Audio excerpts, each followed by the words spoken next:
Okay. Okay. Assalamualaikum warahmatullahi wabarakatuh. Selamat pagi. Saya harap semua sihat hari ini. Dan saya menunggu audiens masuk dahulu. Saya harap para audiens boleh share dulu video ni sebelum saya start live. Kerana saya tak nak ramai terlepas point. Saya nak bagi point yang saya akan ceritakan pengalaman bisnes saya lah. Dan pengalaman ni boleh dijadikan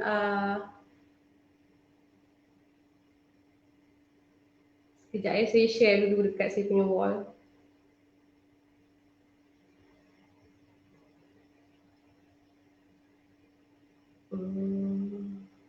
Saya harap anda semua boleh share dulu post ni dekat group, mana-mana group untuk saya. Okay. Kita dah ada 11 audience. Okay, Assalamualaikum warahmatullahi wabarakatuh dan selamat pagi sekali lagi. Terima kasih saya ucapkan kepada Institut Koperasi Malaysia IKM, iaitu agensi di bawah Kementerian Pembangunan Usahawan dan Koperasi MEDEC, kerana memberi kepercayaan kepada saya untuk berkongsi bicara ilmu pada pagi ini. Alhamdulillah akhirnya kita bertemu juga bersiaran secara live.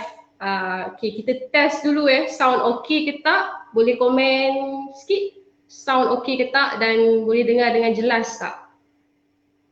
Sambil tu tuan-puan bolehlah like, komen dan juga share saya punya live sekarang sebelum saya bermula saya punya mukadimah. Selamat pagi Lamban Upak-Upak. Wah, saya tahu ramai orang Sabah ni sebab saya dari page Institut Koperasi Malaysia Zon Sabah. Okey, saya rasa saya dah boleh mula dah. Audience dah start masuk dah. Okey, saya perkenalkan diri. Nama saya Nur Ashifah binti Aziz, boleh panggil Efa ataupun lebih dikenali sebagai Dr. Kipas. Dan saya ingin berkongsi pada anda hari ini iaitu survival usahawan pasca COVID-19. Dan saya yakin semasa COVID-19 melanda negara kita ini ramai yang terkesan. Tidak kira koperasi ataupun individu, termasuk saya sendirilah. Jadi bagaimana kita menempuhi cabaran pada tahun ini, saya ingin kongsikan apa yang saya buat supaya bisnes saya survive. Dan walaupun terkesan dengan pandemik ni, tapi ada hikmah di sebaliknya dan juga peluang. Okey, Assalamualaikum. Ya. Orang Kepala Batas dah masuk Saya dari Penang Penang Kepala Batas. Okey, saya nak perkenalkan diri sekali lagi macam mana saya bermula. Dr. Kipas sebenarnya bermula daripada bawah, kosong. Saya pada tahun 2016, saya grad. Saya mempunyai diploma kejuruteraan elektrik dan juga ijazah sarjana muda kejuruteraan elektrik dan elektronik. Saya bergraduasi pada tahun 2016, maknanya 6 tahun di dalam School of Engineering. Jadi sepanjang 6 tahun tu memang saya belajar banyak benda, teori dan juga praktikal. Tapi praktikal tu kurang, teori lebih banyak. Selepas saya tamat exam 20 Januari 2016, saya ingat lagi masa tu, I was searching, I really wanted to find a job and I was searching a lot. Saya hantar resume dekat Job Street, saya hantar macam-macam lah. Sekali saya atur kilang ke kilang saya punya resume sebab saya dah ambil ijazah kejuruteraan elektrik, jadi saya memang nak jadi engineer lah. Dan nak buat macam mana, tak ada rezeki.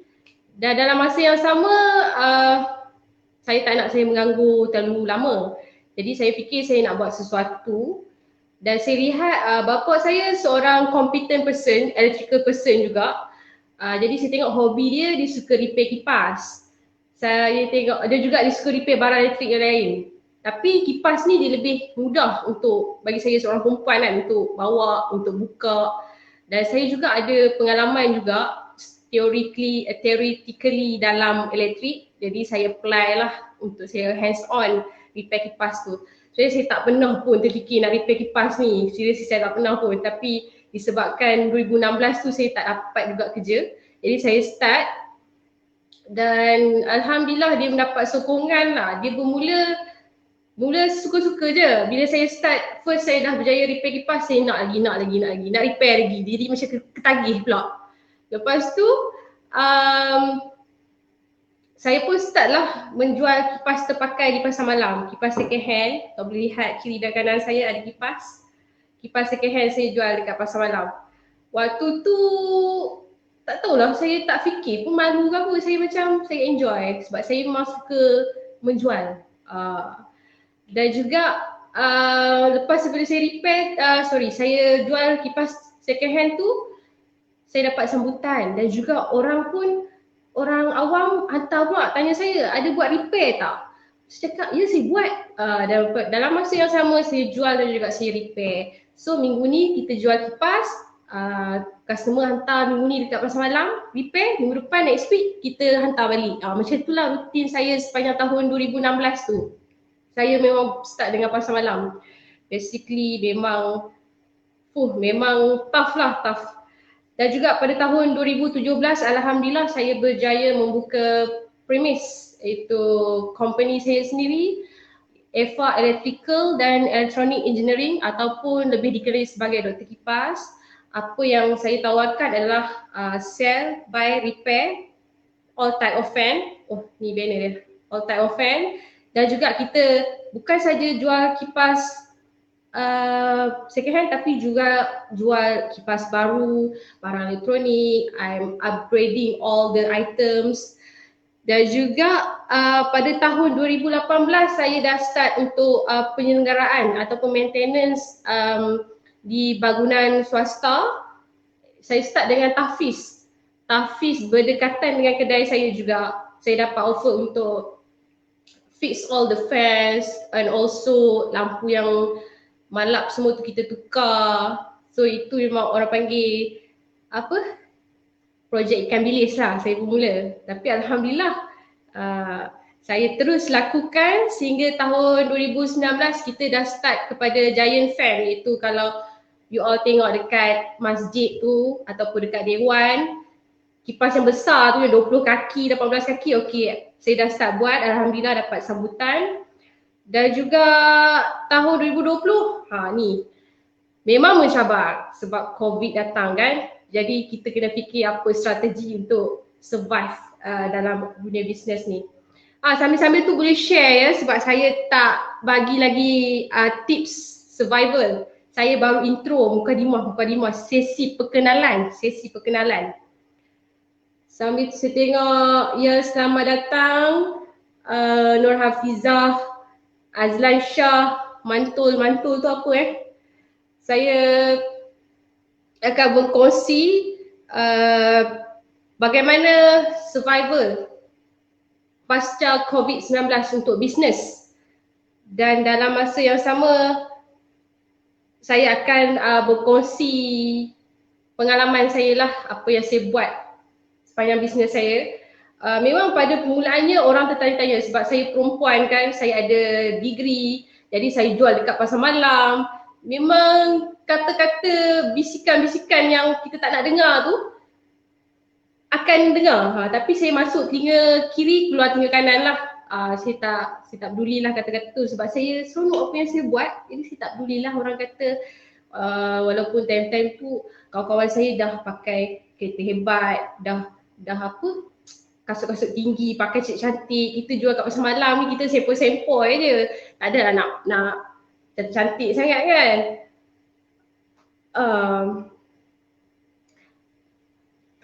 Okay, saya nak kongsi satu lagi. Kalau anda nak tahu anda ada DNA business ataupun tak, sebab saya dulu saya tak tahu saya ni ada DNA business. DNA business tu apa? Maksud dia sama ada DNA business ni datang dari family ataupun datang dari diri anda sendiri. Ya, saya pun tak sedar saya ada DNA business. Nak tak saya kongsi DNA business? Maknanya dekat diri anda tu sebenarnya ada DNA ni dan anda boleh buat business. Dan setengah orang dia tak ada DNA business ni, sebab tu mungkin dia tak boleh survive lah dalam dunia business. Dia mungkin lebih cemerlang dalam bidang lain. Ya, Puan Nuri, tips dari Dr. Kipas lah. Okey, saya nak kongsi dulu DNA business ya.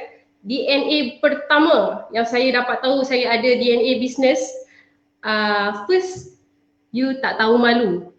Tak tahu malu ni penting tau dalam business. Tapi tak tahu malu tu mestilah kena bertempat. Yang maksudnya you ada kebolehan untuk membuat networking. You boleh bercakap dengan orang ramai, you boleh menjual, you boleh attract the people nak jual produk you tu, itu bagus.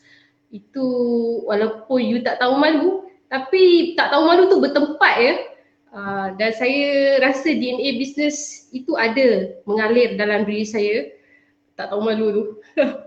Dan yang kedua, tips DNA business yang ada pada diri anda, bila anda rasa tak putus asa, anda tak pernah berserah tak kira apa yang anda buat kan, masak tak jadi ke, buat lagi, apa lagi, lari penat ke, anda exercise lagi. Ini something yang you buat, you tak pernah give up lah. You buat ni, you rasa macam cakap apa, you pantang menyerah lah. DNA ni sangat bagus. Kalau anda ada DNA tak putus asa dalam diri anda boleh menjadi seorang usahawan. Ya. Dan yang ketiga, saya kongsi 3 je. Anda ada kebolehan tahan maki.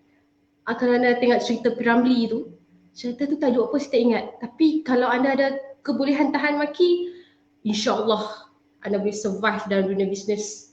Anda boleh jadi usahawan. Sebab apa? Sebab anda kalis kencaman. Anda tak pedulilah orang kata you buat benda ni tak dapat duit lah. Duit tak banyak lah. Buat apa buat benda ni. Tapi anda jalan terus. Anda tak pedulilah orang-orang cakap ni. Anda kena yakin lah diri anda sendiri. Penting juga sebenarnya kebolehan tahan maki ni. Orang cakap apa pun kita jalan terus je. Kita tak peduli. Kita tak nak gaduh dengan orang. The best way lah. Dan DNA business ni kadang-kadang kita boleh tengok daripada family kita. Mungkin family kita, mak ayah, tok wan kita dah pernah buat business dulu apa. Kita dah tengok dia pun survive semua tu. Dia cerita pengalaman dia. Jadi kita pun rasa macam, ush, tok wan aku pun boleh buat business, aku pun boleh lah. Itu dari family. Kalau dari diri sendiri ni, macam saya cakap tadi lah, 3 poin tu, dari diri sendiri maksudnya benda tu datang sendirilah. Macam saya rasa dua-dua kot, dari family dan juga diri sendiri. Diri sendiri mendorong dan family banyak support. Bila dua-dua ni combine together, jadi DNA business ni bertambah kuat dalam diri. Dan saya nak cakap anda orang bisnes, anda perlu sentiasa positif sangat penting. Sebab apa saya cakap, walaupun anda dengar kata-kata negatif orang, anda boleh twist your mind to negative thought, anda akan berjaya. Sebab apa saya cakap? Sebab saya dah lalui semua tu.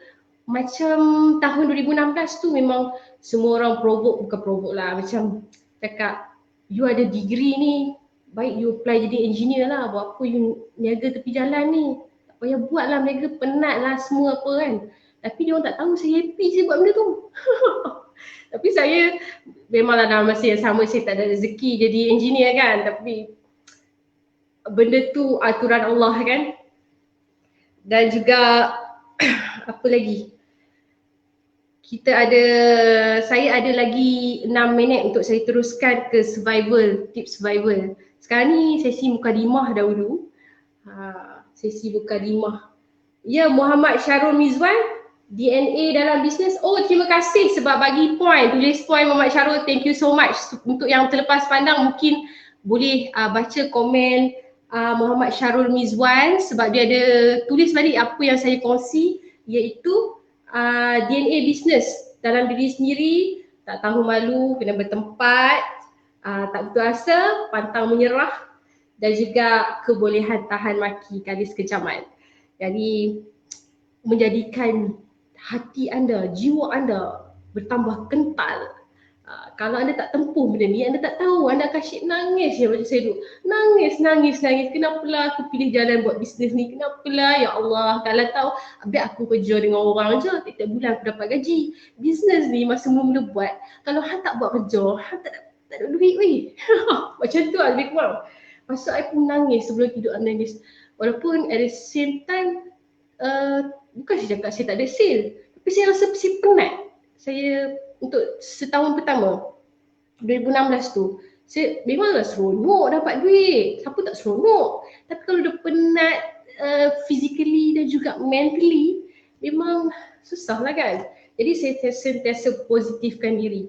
Saya nak bagi tahu semua usahawan yang baru memulakan bisnes, you all untuk 3 tahun pertama memang you all kena hadap macam-macam. I cakap kat you, I hampir putus asa. Tapi you jangan putus asa. Oh, macam nak marah. Ya, sebab I cakap, if you move forward, it's okay to rest, but never stop. Rest a bit, slowly, and then you will reach your top point. I tak tahu lah, you mesti ada you punya target kan, every year you nak buat apa. But never stop. It's okay to rest, but never stop. You kena ingat yang tu.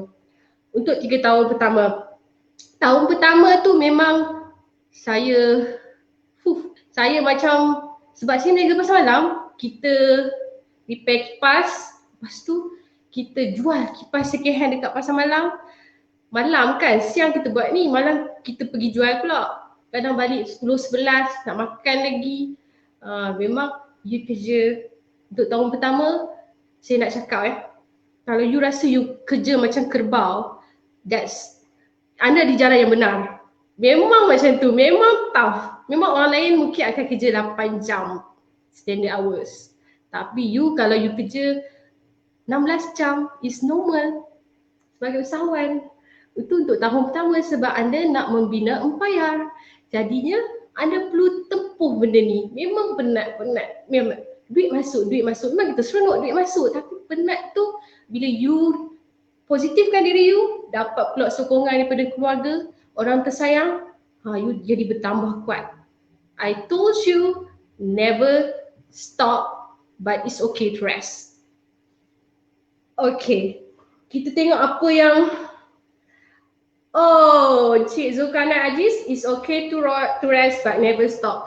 Thank you so much sebab mention balik apa yang saya cakap. Untuk yang terlepas tu mungkin boleh baca balik komen-komen audience yang lain, kerana mereka alhamdulillah mereka rajin untuk menaik balik. Saya harap sangat ilmu ini disebarkan kepada orang ramai dan saya dapat memberi motivasi kepada semua.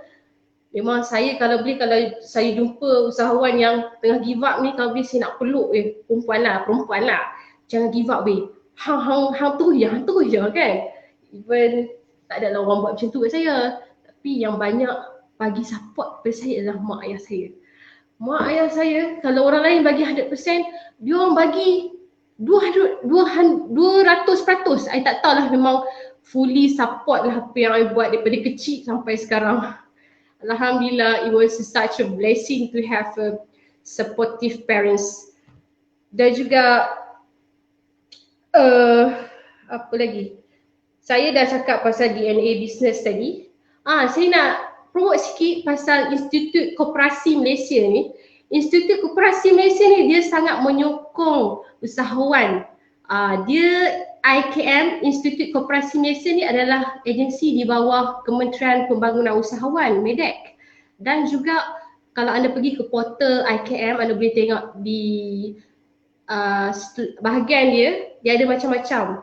You boleh dapatkan khusus secara online, percuma. Anda boleh klik saja, anda boleh dapat pelbagai tips tentang koperasi usahawan dan juga dia boleh konsak usahawan itu sendiri.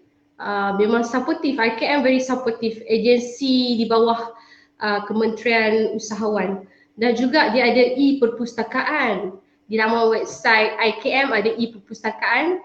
You all boleh klik e-perpustakaan dan dia ada macam-macam jenis buku, macam-macam ilmu. You nak cari buku apa, A sampai Z, the title you can search. Dan IKM sangat membantulah untuk usahawan. Salah satu agensi yang sangat membantu yang saya really suggest to all startup business ataupun yang dah lama, you can refer them. InsyaAllah kita akan sentiasa dibimbing macam tu. Okay. Betul Puan Norin, mak ayah adalah sumber kejayaan dan keramat hidup. Maknanya kalau mak ayah anda bagi sokongan tu, itu adalah keberkatan. Mereka sentiasa mendoakan anda. Alhamdulillah saya, mak ayah memang sentiasa doakan saya.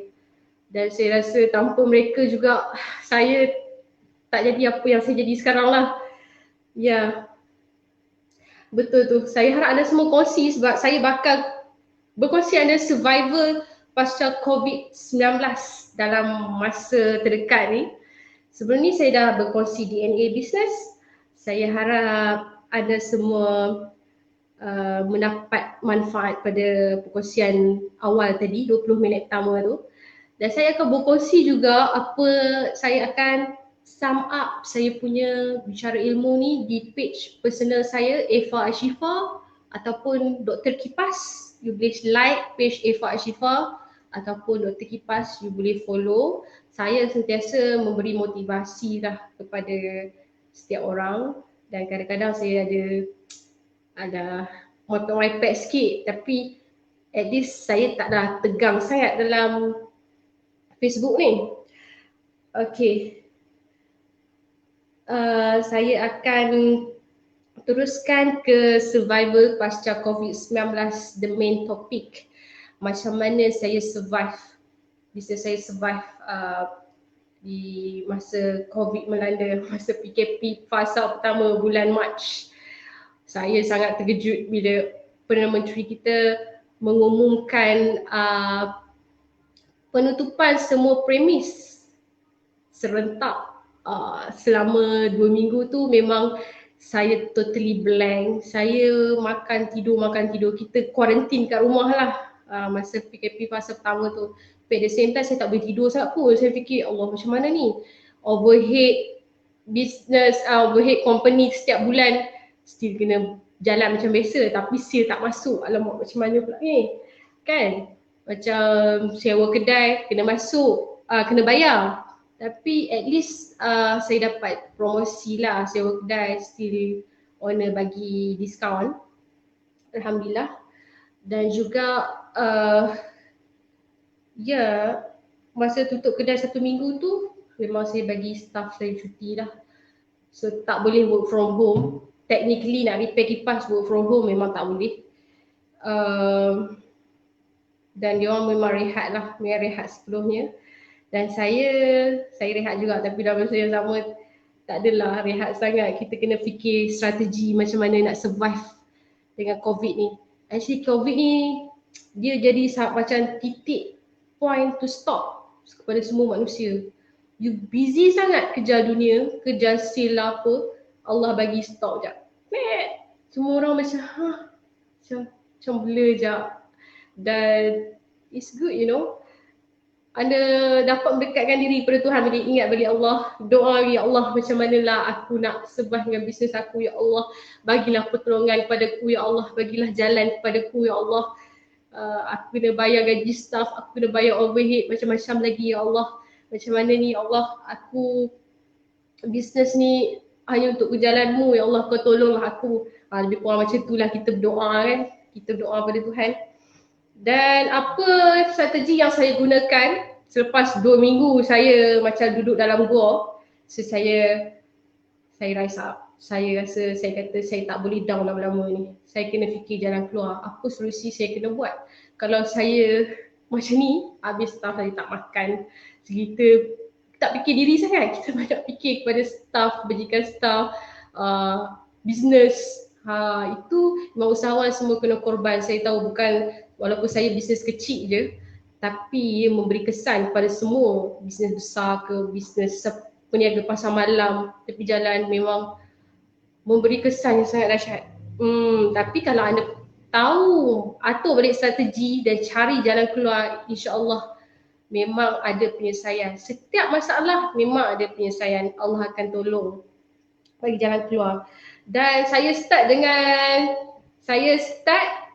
minggu tutup kedai, it's okay. Dan saya come back, saya quarantine dekat office kedai pula. Saya dengan adik-adik saya, alhamdulillah adik-adik lelaki saya very supportive. Dan kami start buat jual online ataupun COD dan juga postage. Jadi saya dapat orang cakap apa? Sambutan dari segi tu. Orang takut nak keluar rumah, jadi orang nak penghantaran tu direct ke rumah. Jadi premis saya pula dekat dengan stesen pos laju dan juga GNT. Jadi saya gunakan medium tu untuk pos saja. Ada yang walaupun daerah dalam 20 km tapi dia orang mahukan postage, kita post je. Saya dah hantar macam-macam ke Kelantan, ke Damansara, saya tak ingat macam-macam. Saya bukan saja hantar kipas sebab saya ada jual, saya jual spare part kipas juga sebab kita quarantine, semua orang quarantine, jadi semua orang sibuk nak buat DIY. So orang ramai pun nak repair kipas juga, jadi saya jual spare part tu. Alhamdulillah saya buat video YouTube macam mana nak repair body kipas yang pecah, dan dalam masa yang sama video tu dah dapat viewers dan juga orang order banyak pula body kipas. Baru I tahu bila quarantine ni orang tak tahu nak buat apa, so orang akan DIY banyak benda. Jadi kami dah menjual which memang luar biasa lah dari segi online ni. Akan fokus pada online dan juga COD. Dan juga dalam masa yang sama saya apply MITI, kelulusan untuk membuka premis selepas fasa ketiga tak silap saya. Kita harus apply kelulusan daripada MITI untuk menjalankan bisnes mengikut SOP yang ditetapkan. Jadi kita apply, Alhamdulillah premis saya dibenarkan untuk beroperasi. Jadi kita memang buat ikut SOP yang ditetapkan. Cuma saya tak berani lagi untuk masuk ke site pada masa tu, site pemasangan kipas besar tu, Giant Fan. Jadi saya lebih fokus kepada online dan juga offline premis, walk-in untuk customer walk-in ke kedai lah. Jadi dalam masa yang sama kita PKP, kita nak menyambut hari raya juga. Alhamdulillah orang mencari mixer, orang mencari oven, orang mencari blender, semua kelengkapan rumah. Bila duduk kat rumah, orang quarantine, jadi orang fikir benda-benda yang dekat rumah je lah. Makanan jangan cakap lah, saya rasa yang buat bisnes makanan memang tak menang tangan. Dan juga bagi saya pasca COVID sekarang ni, untuk SME, it's time you to raise up. Peluang untuk raise up. Sebab apa saya cakap, big company mungkin dia orang ada cash reserve dia orang punya sendirilah kan. Tapi untuk SME yang macam saya ni baru mula, saya rasa sangat bangga dengan kerajaan kerana mengutamakan rakyat, terutamanya usahawan. Saya rasa bagus sebab banyak gila peluang. Kerajaan, tidak kira lah kerajaan sebelum ni ke kerajaan sekarang ke, memang our Malaysian government memang bagus lah. Sebab apa, masa COVID ni dia pihak government bagi moratorium selama 6 bulan. Lama tu 6 bulan, tak payah bayar hire purchase, sewa beli kenderaan, tak payah bayar apa lagi, kita loan rumah tak payah bayar, banyak benda. Jadi untuk moratorium tu actually you really boleh saving a lot of money lah. Kalau sebulan you punya sepatutnya you bayar loan ke apa ke, sebulan kata 4,000, 6 bulan dah 24,000 you boleh simpan. Sebab tu saya cakap, this one is really like, it's time you to raise up. 24,000 tu you nak buat apa? So I have my own strategy. 24,000 tu you boleh stock up, you boleh tambah stok. Tak pun ada orang lain, dia pergi buka cawangan lain. This is really good lah moratorium ni. I really appreciate that. Thank you so much. Dan juga bagus kerajaan juga memberi apa, KWSP, pengeluaran KWSP RM500 sebulan. It's really good. Semua orang, semua rakyat boleh keluarkan 500 tu setiap bulan. Dan juga ini sebenarnya meningkatkan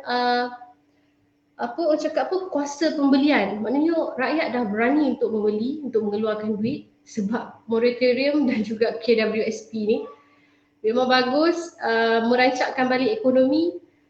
Sebab masa fasa 1 tu memang totally shut down, memang apa pun tak boleh. Tapi lepas itu dengan strategi yang digunakan oleh kerajaan memang sangat memberi kesan yang positif pada semua. Alhamdulillah. Dan saya nak cakap untuk semua usahawan, apa yang anda lakukan, jika anda mengikut strategi yang betul, insya-Allah anda akan survive. Sebenarnya anda tak perlu tiru pun bisnes orang lain. Anda sendiri business owner, you tahu apa yang bisnes you nak, apa yang bisnes you kurang.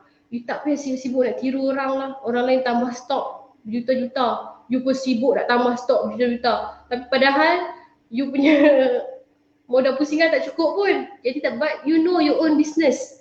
You mesti tahu dia lah. Sebab you yang set up apa yang you kena tambah, apa yang kurang, kena lebihkan. Ini saya tengok baik. Selamat datang Hafiz Joki, terbaik terkipas, terima kasih. Saya dah berkongsi berkenaan DNA business dan juga survival pasca COVID-19. Jadi kalau ada soalan bolehlah bertanya, sambil-sambil tu saya view jugalah soalan daripada audience. Sebelum saya meneruskan poin ke seterusnya. Oh, Alhamdulillah, Masya Allah. Saya baru tahu saya punya viewer 1.1k. Kita punya target 1,000. Allah Akbar, 1,000. Ya Allah, terima kasih. Saya rasa seronok sangat sebab saya dah mencapai target. Kita ada 1.1k audience. Terima kasih sangat, ya Allah. Sebab semalam memang saya tak tidur sangat sebab saya duk share benda ni ke forward kepada semua WhatsApp group untuk berkongsi benda ni. Sebab apa yang saya kongsikan ni mungkin terjadi kepada saya dan juga terjadi kepada anda. Jadi anda boleh apply lah apa yang saya kongsikan tadi ke dalam bisnes anda. Dan juga saya bercakap ni berdasarkan pengalaman saya lah. Walaupun pengalaman saya ni tak adalah gah sangat, tapi saya belajar daripada bawah. Jadi saya rasa macam, ya Allah, banyak lagi aku kena belajar ni. Banyak lagi. Tapi saya share pengalaman sebab apa saya cakap, orang muda sekarang memang ramai, sangat ramai yang minat berbisnes. Tapi dia orang selalu langgar dinding. Saya pun dulu langgar dinding. Saya buka kedai, saya tak refer siapa dah. Saya terus buka kedai. Yang tu bahaya juga sebenarnya. Saya nak cakap anak-anak muda yang baru nak start business, you all have kena cari orang yang betul untuk guide you, untuk bagi tips pada you. Sebab saya dulu start business memang my parents lah yang banyak guide, walaupun my parents bukan buat business pun. Tapi saya tanya pendapat bapak saudara saya yang buat business. Memang tanya pendapat tu memang ramai lah saya tanya. Tapi berbalik pada diri you sendirilah, macam mana you nak start balik membina you punya empire tu. Sebab bisnes memang tough saya cakap saya tak tahulah sebab mungkin orang lain dia actually ada kelebihan dan kekurangan lah. Dulu saya ada fikir kalau saya kerja dengan orang tiap bulan memang saya dapat gaji dah, saya tak payah sakit otak. Tapi memang saya sakit otak untuk bekerja. Tapi monthly you have fixed salary. Kalau bisnes, ya Allah, you tak boleh duduk saja nah. Orang Penang kata jangan duduk, tak boleh duduk saja nah. Satu hari you nak rehat, you rasa macam tak boleh ni. Lagi macam mana lah aku nak banyak gaji staff, macam mana aku nak kembangkan aku punya bisnes. Benda tu kalau you tak boleh control diri you, you boleh stress. You kena ada pengurusan masa yang betul. Macam mana saya nak cakap sebab sekarang ni even dah hampir 5 tahun. Tahun ke-5 hampir 5 tahun lah saya berbisnes. Saya tak boleh kalau saya pergi holiday ke, saya pergi bercuti, saya tak boleh kalau saya tak fikir pasal bisnes saya. Saya mesti fikir, ya Allah. Walaupun kita kan cakap, I nak pergi bercuti sat, I nak relax, I punya mind kan, handset letak tepi. Tapi tiba-tiba terfikir pula, macam mana dia punya invoice tu dah clear Oh dah clear kot, okay, I kena update pula dekat I punya staff macam mana. Okay, dia orang pun cakap okay.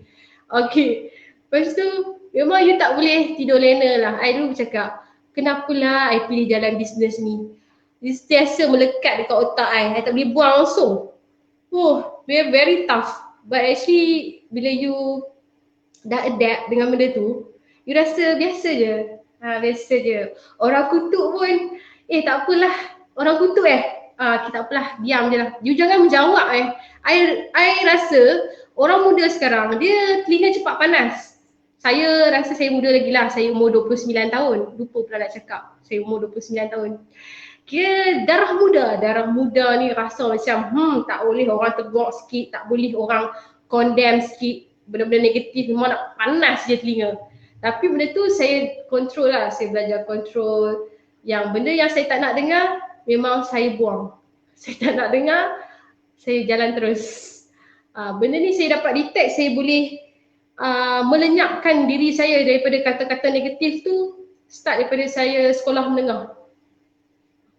Saya dapat detect sebab macam mana cerita, saya adalah bebelan seorang guru itu, saya tak nak dengar.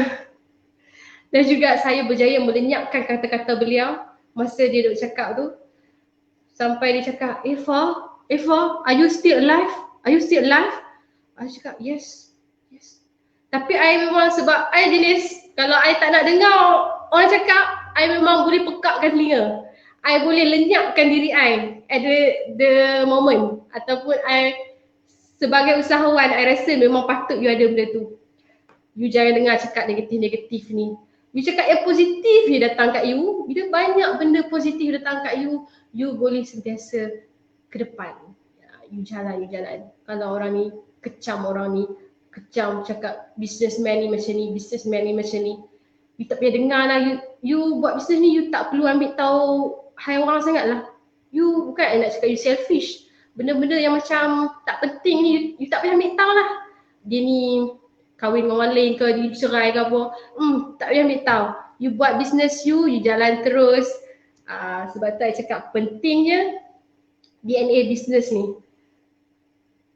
Ya, betul, untuk personal page, you boleh like page Dr. Kipas ataupun Eva Ashifa. Saya banyak berkongsi kat saya punya personal page lah, Eva Ashifa. Dan juga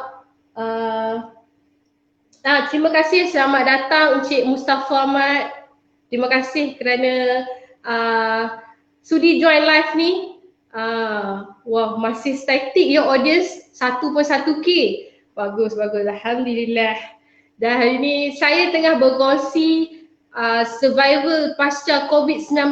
Macam mana bisnes ataupun company saya survive semasa COVID melanda negara. Dan juga permulaan tadi saya dah berkongsi DNA business. Adakah diri anda mempunyai DNA business?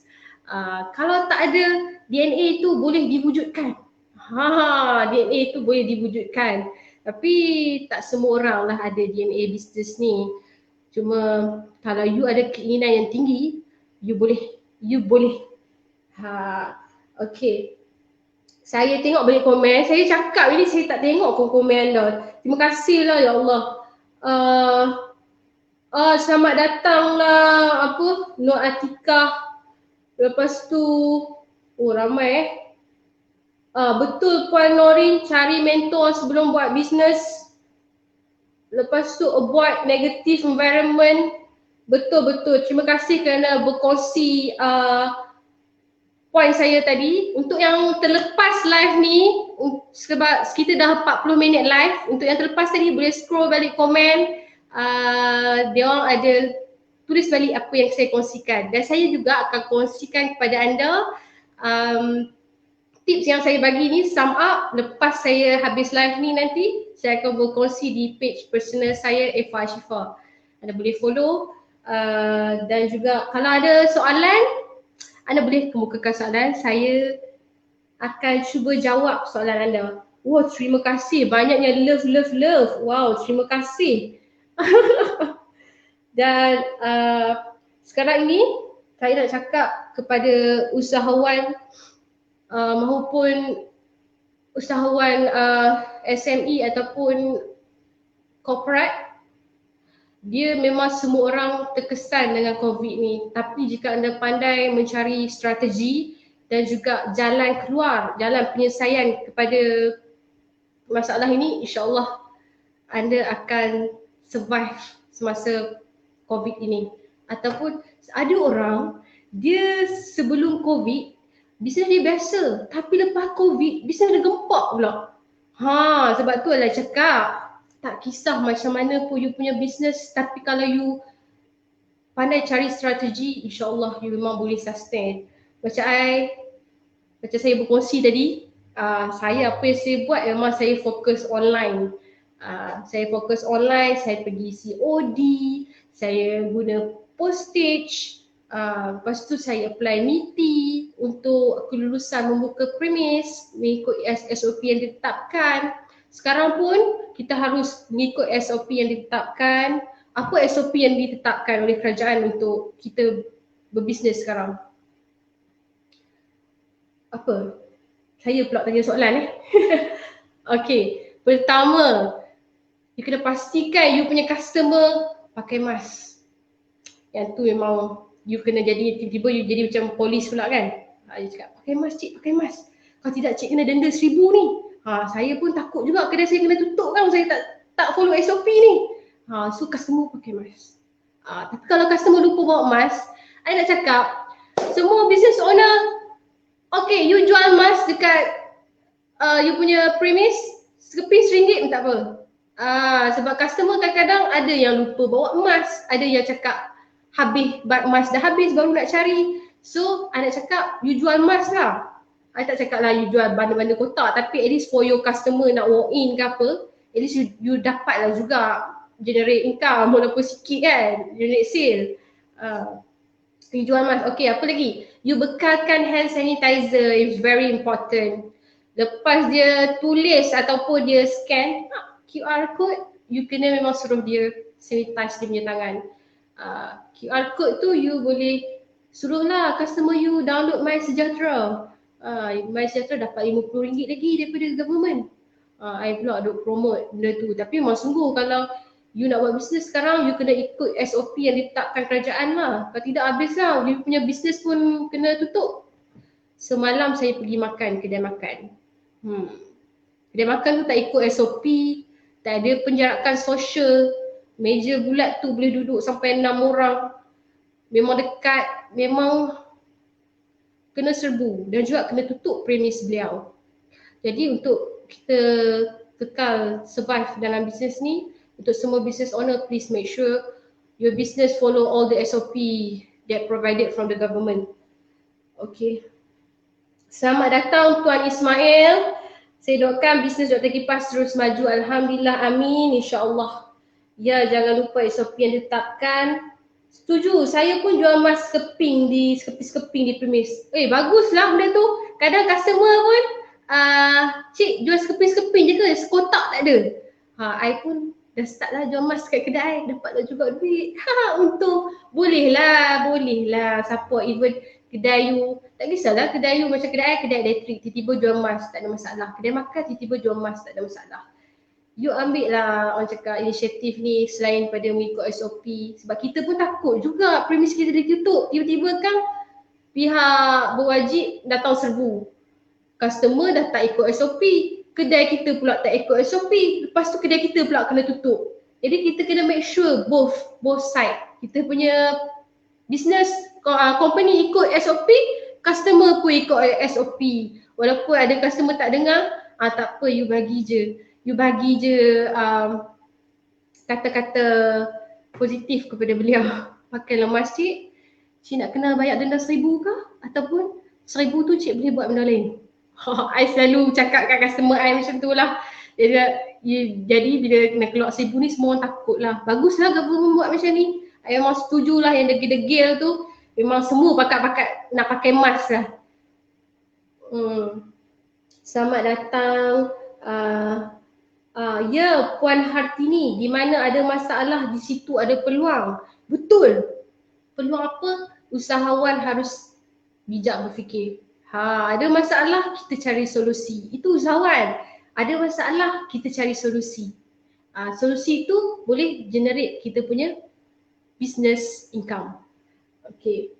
Selamat datang kepada yang baru tengok live ni. Saya berkongsi bagaimana survival pasca COVID-19 dan juga beberapa tips DNA business yang ada pada diri anda, anda kena detect.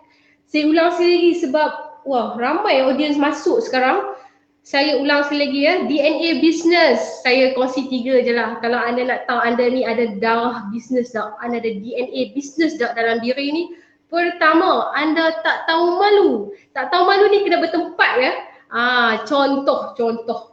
Saya bagi contoh tak tahu malu tu macam mana in order to expand your networking. Baru ni saya pergi holiday dekat Langkawi dengan family.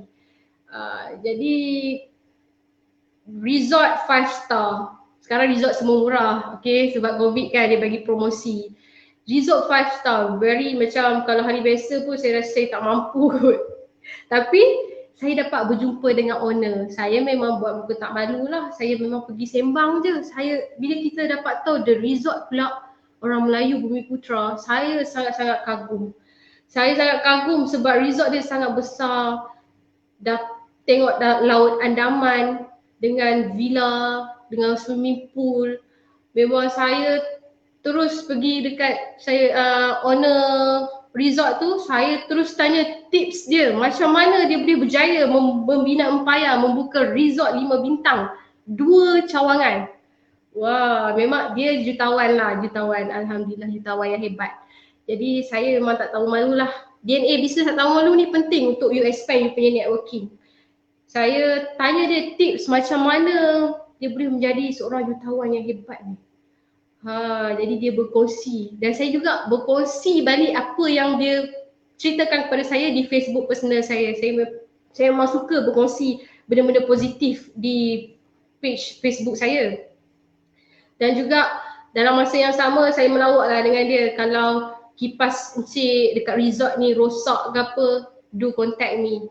I have my business card. Perkenalkan diri. You dapat networking. Alhamdulillah, we still keep in touch. Dan juga DNA business kedua, you kena detect dalam diri you adalah tak putus asa. Business pertama you down, jatuh, you rehat saat untuk tenangkan diri you. Rehat tu maksudnya you cari masa untuk kosongkan minda, tak nak stres. And then you bangun balik. Tak putus asa ni, itulah I cakap. You keep going, you never stop, but it's okay to rest. You rehat saat, you terus, you rehat kejap, you rehat kejap, tapi you jangan berhenti terus. Berhenti terus, memang you tak ada DNA business lah. DNA business tak putus asa. Dan saya ulang sekali lagi, poin terakhir. DNA business dia kena ada kebolehan tahan maki ataupun kalis kecaman. Maknanya orang kata apa pun you tak peduli. Yang you tahu you nak buat business you di jalan yang betul. Walaupun orang cakap, buat apalah hang buat business ni. Hang kerja jadi engineer pun gaji tinggi. Hang boleh dapat jawatan lebih tinggi. Orang akan hormat hang. Tu dia pangkat, duit semua tu. Tapi bila buat business ni, where you start from zero, memang I nak cakap sama you, setahun pertama memang you kerja macam kerbau. I cakap terus terang. You tidur pun tak cukup. Sebab you nak bina empayar you sendiri ya. You memang tough, it's very tough. Dan you kena ada kebolehan tahan maki. Orang kata orang downkan you tak boleh buat lah. You boleh ke ni, boleh ke ni apa kan. Tapi you tak peduli. Masuk telinga kiri, keluar telinga kanan. Itu you ada DNA business lah tu. You boleh buat business. Kalau you ada kebolehan tahan maki ataupun kalis kecaman ni, you memang boleh buat business. Dan benda-benda tu sebenarnya bila you hadap, hati you bertambah kental. Maksudnya kalau lepas tu orang kata pun you macam, orang Penang cakap celah gigi je. Celah gigi je. Kan? You dah tak peduli lah apa orang kata. Okey, saya berbalik kepada okey soalan. Puan Janet Asyik, alamak kalau pemalu ni tak sesuai lah jalankan bisnes.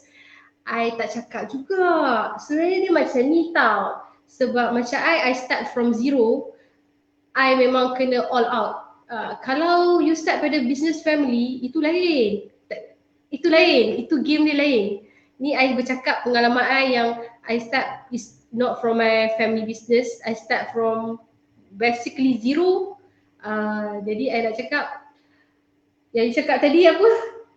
Malu ni tak sesuai jalankan bisnes. Tak juga. You boleh hire orang yang tak malu untuk bangunkan bisnes you. Kalau you malu, you kena hire someone yang boleh yang tak malu tu. Actually business dia banyak strategi. Walaupun DNA tu tak ada pada diri you, I cakap you boleh suntik DNA tu. You boleh suntik. Even you tak tahu malu, you boleh carilah marketing manager yang pandai bercakap, yang boleh bangunkan bisnes you. You kena hire orang-orang bijak. Macam I, kalau I rasa I tak bijak, memang I kena hire lah orang-orang bijak. Sebab orang bijak ini, mereka menggunakan otak untuk bekerja dan juga membangunkan syarikat anda dalam masa yang sama. Sebab tu I cakap, bisnes ni macam-macam sebenarnya. Tak semestinya orang yang ada degree bisnes, dia boleh buat bisnes. Tak semestinya dia dia banyak duit pun dia boleh buat bisnes. Dia macam-macam sebenarnya, dia very macam-macam strategi. Tapi kalau you salah satu you ada DNA ni, baguslah pada diri you untuk dalam dunia bisnes ni. Sebab apa I cakap? Business is really tough. Sebagai seorang perempuan, you akan penuh dengan emosi you. Macam mana you nak control diri you? Yang tu you kena handle lah. Sebab I permulaan bisnes tahun pertama tu memang I happy. I memang happy I dapat duit banyak je. Sebab I tak payah sewa kedai, I tak payah sewa bayar gaji staff. Sebab it's all for myself and my family. Bila tahun kedua saya dah start buka premis, it's really tough. You kena ada simpan untuk you punya overhead. Sewa kedai, staff, apa lagi, minyak kenderaan, banyaklah benda-benda tu. Dan benda tu saya nak cakap, you apa-apa pun you kena kental lah survive untuk kembangkan you punya business tu. Okey, selamat datang kepada yang live, yang baru masuk. Terima kasih. Okey, saya ada lagi 8 minit saja. Tak sangka dalam saya duduk cakap-cakap ni dah 53 minit saya bercakap. Saya harap saya memberi pada anda manfaat, ilmu ini memberi manfaat kepada anda. InsyaAllah saya berkongsi apa pengalaman yang saya hadapilah sepanjang berbisnes ni. Pasca COVID-19 bagi saya paling mencabar. Sebab tiba-tiba je dah kena tutup kedai pula. Apa kena buat? Sebelum ni kita just buat je bisnes kan. Sebagai usahawan, you juga kena fikir kejayaan dan kegagalan. I start buat bisnes, I nampak kejayaan. Tapi salah sebenarnya, you kena nampak juga kegagalan. Sebab apa I cakap, kalau you aim high, it's okay to aim high. Tapi you kena ada exit plan lah. Apa yang aku akan buat kalau aku fail? Apa yang aku buat? Kalau you survive pun kejayaan, you fikir balik. You berjaya, okay, apa lagi aku nak buat untuk aku terus supaya aku tak stop. Bila gagal pun you kena fikir apa exit strategi yang aku kena guna untuk bisnes aku supaya aku terus survive. Dan sebab DNA business, aku dah pilih jalan untuk buat bisnes, so aku kena teruskan, aku kena hadap. Aku tak boleh dah, apa pilihan yang anda ada?